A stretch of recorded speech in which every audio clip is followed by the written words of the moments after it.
啲西房啦，有什麼係啦，因為啲路子嘅，cho họ đi là cái chuyện mất cỡ này anh này cỡ cái này chị tôi muốn cho tao cái ta chơi cỡ đó buổi sáng cỡ tao cái nhà tàu tá biết cho một sầu nhà cỡ tao rồi cho tôi lâu rồi tôi thành cho tôi thế mà nó không chỉ thả bắt đầu rồi chứ lúc nó có chỉ sai chẳng là vì chủ yếu hay lúc thọ nhà họ có tới lúc đi chợ thọ có sự là có xã chợ chỉ có xã chợ đó sẽ ra cũng phải còn á nhớ vậy thì cho không được thì con trai sai bây giờ mà có chỉ biết tên thì chủ lên là sao được một cái gì mà sao á vậy đó cái chuyện bé là nó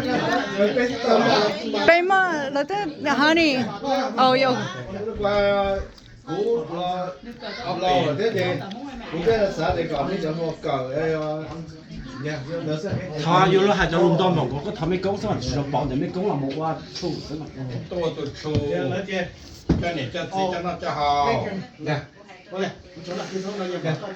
Vậy qua thao đâu lại làm sao thế? Cái hậu lúc nào thì mấy cái chiếc hào lúc có bên mấy cho nó không được tiền mà lúc không lửa mà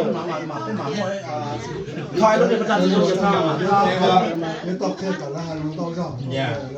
giờ đi tới kia qua, uli của hai hậu